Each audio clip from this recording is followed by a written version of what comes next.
Hey guys, thank you for watching my video.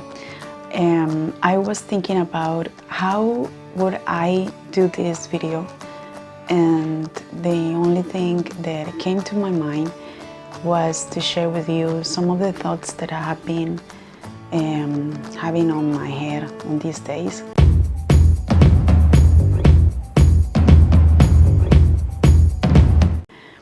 And maybe my English is not so accurate, so I ask you to forgive me because of that, because in this time, this moment of my life, I have no one to practice my English with, so I wanted to share this video in English just to do that and to practice. But it's regarding to teachers of English need to be like a permanent student. And I was thinking about that because in this time I'm preparing myself to teach some didactics of English at a university. I've experienced working as a teacher since I was 17 years, and before my professional career and all of that stuff.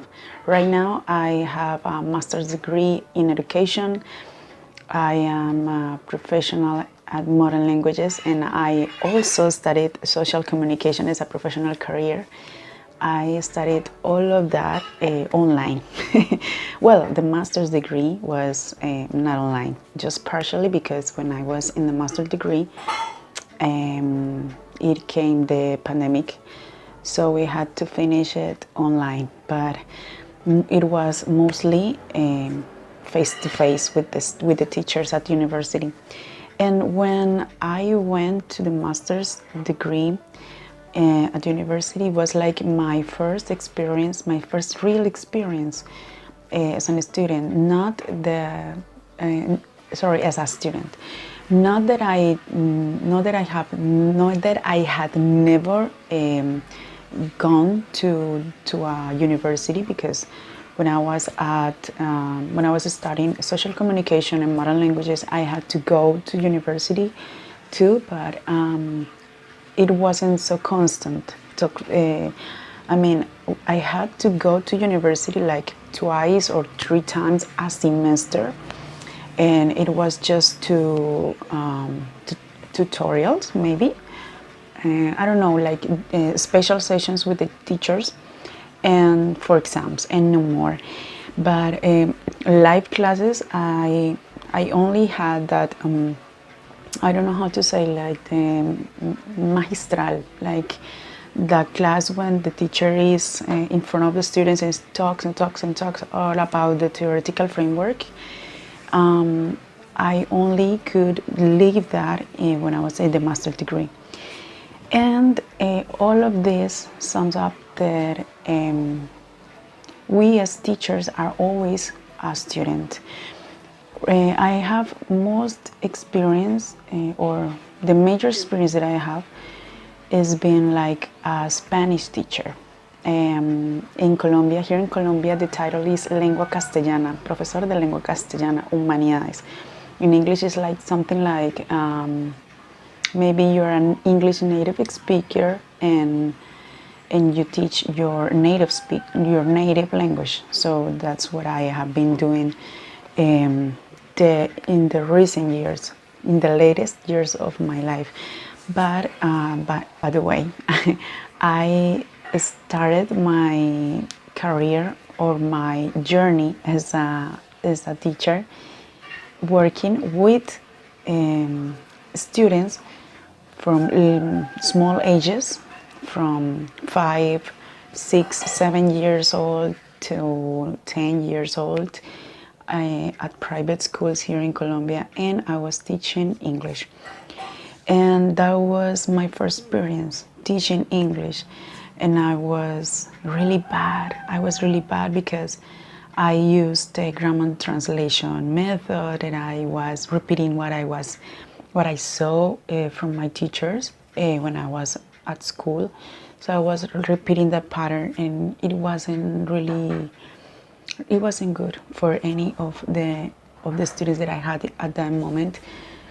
but it was because of my inexperience and because of my lack of preparation, of professional preparation. I've never had the experience to study the bachelor at university because I am a professional, but the pedagogy and didactics, I must say, like, I acquired that in the experience, and when I studied the master's degree, I could learn that in the theoretical framework, and it was really confronting. It was like, I don't know if that word is correct. I mean, it was like an eye-opener. It was eye-opener because I felt that I was really good at my job and that I was so very good teacher because my directors, my bosses had told me that I was a really good teacher. But maybe the reason why is because I've always had a good classroom management.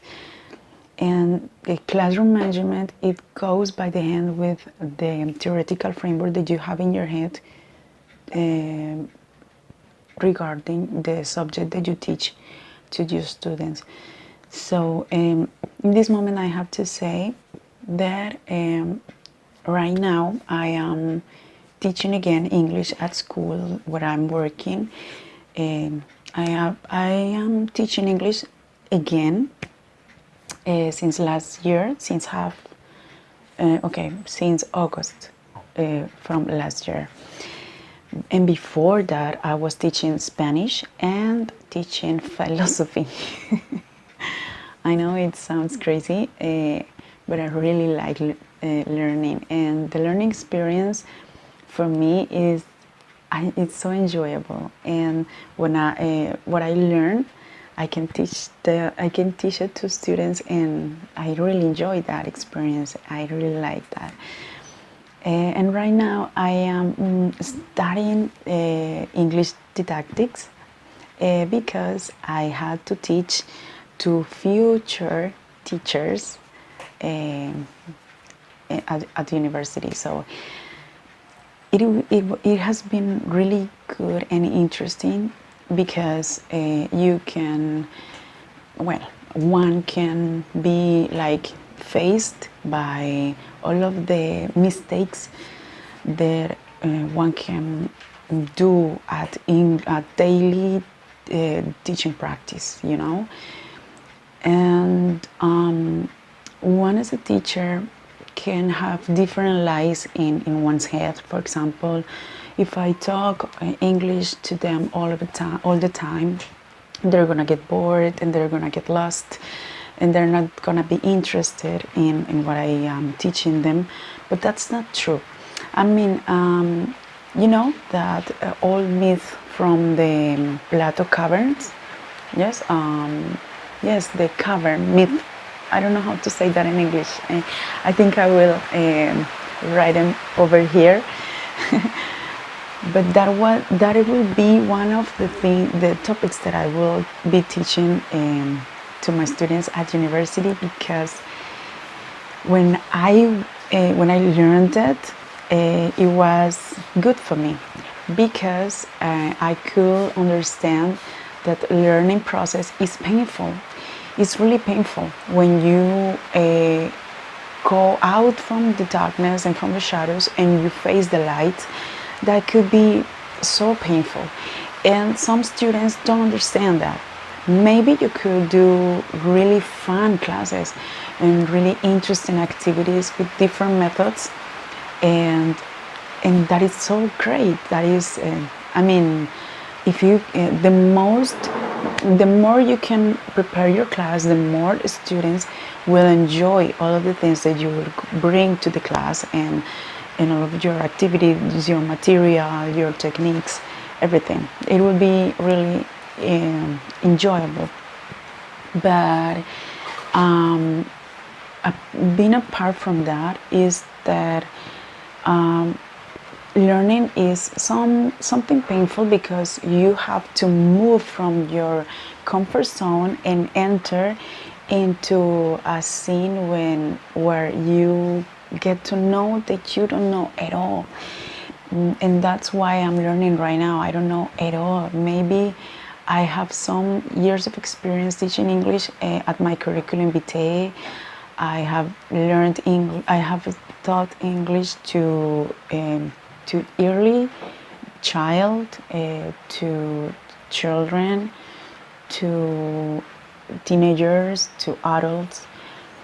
But the more I study, the more I learn about English teaching methods, about pedagogic theories, about didactics, and all of that, the more I get to know that I don't know at all. I don't have any idea about how engaging, about how to engage my students at learning. And that is the big challenge, you know.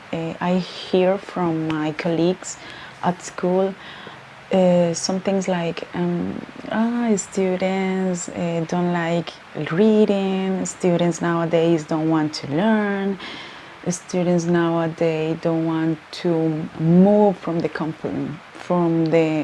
comfort zone. And maybe that's true partially, but if that is true, that is giving us a message as teachers, and the message is those students that went to school, sat down, listened to the teacher, blah blah blah blah blah, during hours and hours and hours, memorized different contents, and then wrote an exam and got failure or approved. Those old students are now the adults and the parents from the nowadays students that are in school, saying, these methods are not working. These old methods only are telling me that I am not able to learn. And that is a big truth. That is a hard truth for us as teachers, because we need to move on. We need to be according to the reality that now we're living in, and that is not so easy, because we need to move on from the old and classic methods that didn't require so much skill or so many techniques or a very structured planning, and we need to move from there to a new context where you have to plan your class very well. You have to design it.